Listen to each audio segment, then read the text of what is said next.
trabaho ay eskwela kag magsige lang ka sa trabaho, ang trabaho wala gyapon na kuya, ang importante ang imugid na pag-eskwela bako sa iya ipakita sa ila nga makagraduate ka bako sa iya. Murag na ay magantugod. Tapos ang pamilya sa uli magpan na sa uli ko. Kasi dati niya daw gahibi kay ang bata daw gani amon na sa bata daw study niya bay ina to biya. Hindi siya nagpakita ng mga problema dito kay daddy niya. Kay nasakit ko na ba si daddy niya. Niya wala sila kabalo kung ano ang struggle.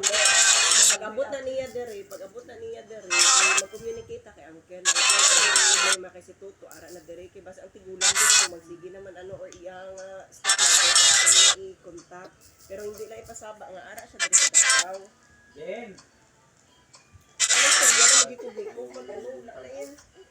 Jen wala kay Gcash Trials naman na, trials ko na pasano man na.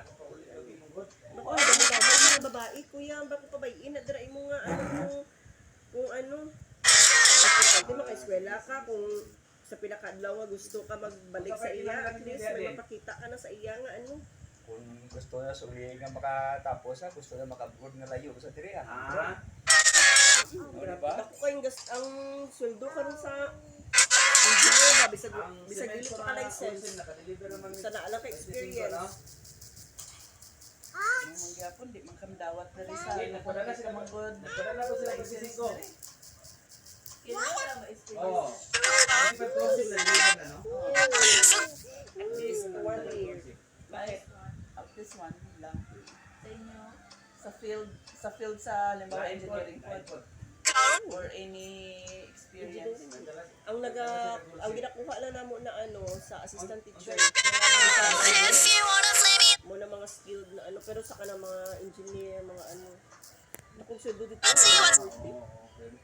Dito na po padam sa. Daghan pa, pila pa kasako ako.